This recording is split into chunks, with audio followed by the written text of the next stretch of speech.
Shalom peuple de Dieu, que Dieu vous bénisse partout où vous êtes. C'est votre humble serviteur, le révérend pasteur Gédéon Moussampa de Arrêt Tabernacle sur Bel-Air. Que Dieu vous bénisse, que soyez tous dans la joie. Nous marchons dans la lumière, nous marchons dans la lumière, nous marchons dans la lumière et dans la lumière de ce jour. Oui, le pape américain a été élu depuis hier, que vous savez, hier là c'était jeudi et aujourd'hui c'est vendredi. Que le nom de Dieu soit glorifié et loué. L'une des prophéties du prophète Branham dans les actes du Saint-Esprit en 1954, il dit il y a un pape américain qui sera investi et qui aura la confédération des églises pour créer l'image de la bête. C'est vrai, c'est la vérité. Quand on parle de la marque de la bête et toutes ces histoires, ça se passe non pas sur le plan naturel, mais c'est sur le plan spirituel. Ce n'est pas qu'il y aura un sceau qu'on va commencer à donner aux gens sur la main, sur le front. D'ailleurs, lui-même, il dit que cela se passe il y a longtemps. Ça se passe en silence et tout ça, mais il fallait le ministère du 7e sceau pour révéler toutes ces choses-là. Mais beaucoup de gens vont commencer à regarder Rome là-bas, comme si Rome va produire cela. Mais la chose est avec nous tous ces temps-ci, parce que recevoir le sceau marque de la bête, c'est le rejet du Saint-Esprit.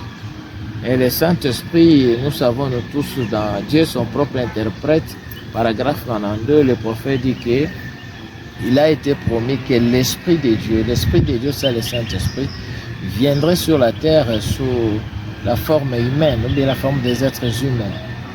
Et nous savons qu'il y avait 3 hommes à Sodome. Et la troisième personnalité, c'est le Saint-Esprit lui-même, parce que c'est l'homme au dos tourné. Il dit chaque fois, je vous tourne le dos pour que vous voyez qu'il ne s'agit pas de votre frère, mais il s'agit de votre Seigneur, le Saint-Esprit. C'est ce Saint-Esprit-là qui est rejeté, auquel Satan ne veut pas descendre, et le monde des églises, ils ont rejeté partout Christ. Et quand on parle de rejeter Christ, c'est l'homme loin de la plénitude de la divinité, selon Colossiens 9. Et on a vu la même chose, cette grande répétition, mais malheureusement, l'Odyssée est avec les pauvres et nus. L'Odyssée ne veut pas écouter ces choses ici. C'est là où réside le mystère de la marque de la bête. Il ne faut pas être distrait pour regarder que quelque chose va être, c'est quoi? C'est individuellement. Comme les gens sont sauvés individuellement, individuellement aussi chacun reçoit les signes comme marque de la bête. Comme Caïn, quand il avait tué son frère Abel, avait reçu cette marque-là. C'est cette même marque-là qui continue sous une autre forme. Ça se passe non dans le monde naturel, mais le monde surnaturel, le monde spirituel, les rejets de la parole. C'est pour cela, en tant que les enfants de Dieu, nous devons croire à toute la parole. Parce que le Saint-Esprit, avec l'ouverture des sceaux, ça fait 2000 ans que le Saint-Esprit avait été lié sur la fleuve Euphrate. C'est maintenant avec le message du temps de la fin que le Saint-Esprit est libéré. Maintenant, les gens font des réunions pour combattre le Saint-Esprit, qui est le message de l'air, qui est la parole faite chair, qui est la gloire de Dieu, là où se trouve la vie. Et par la grandeur et la main puissante de Dieu, ces histoires, ce n'est pas qu'il y aura une trompette pour vous dire ceci arrive, ceci, cela. Même les grands enlèvements que les gens parlent et attendent, et tout ça, bon. Frère Branham dit que l'enlèvement est un mystère. Ce qui est mystère, c'est qu'on ne peut pas expliquer. Mais un jour, les gens vont se réveiller pour dire ceci devait arriver avant l'enlèvement, ceci devait arriver. Mais si c'était quelque chose que les gens devaient connaître, parce que les gens, ils vont être surpris que ceci devait arriver avant, mais c'est arrivé après, et ainsi de suite. C'est pour cela, toute chose, c'est le mystère devant Dieu. Ce que nous devons faire, c'est de marcher avec la crainte et tremblement devant la face du Seigneur. Celui qui est perdu, c'est un mystère, et celui qui est sauvé, c'est un mystère. Judas Iscariote ne savait pas que sa place est en enfer. Quand il croyait, il allait à l'église, il pensait qu'il devait être sauvé, mais il était déjà candidat de l'enfer. monde satanique. Il en est de même la plupart des gens aussi.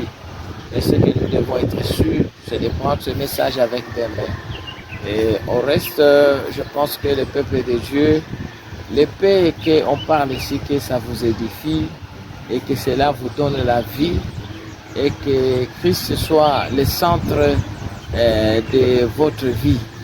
Car nous croyons que la seule bouche autorisée qui a parlé, c'est Malachie 4. C'est là où réside le secret du mystère des mystères et de la grande rédemption et le mystère du grand salut. Mais le reste du monde, c'est l'aveuglement. L'aveuglement parce que l'Odyssée est aveugle, l'Odyssée ne voit pas. Et l'Odyssée ne comprend pas. Et quand une prophétie s'accomplit, il faut qu'il y ait un prophète pour confirmer que tel est déjà accompli, tel est ceci, cela. C'est pour cela que nous devons seulement sonder les Écritures et avoir confiance en grand prophète. Que les Très-Hauts vous bénissent partout où vous êtes et partout où vous allez suivre cette vidéo. Et la gloire de Dieu vous accompagne au nom du Seigneur Jésus.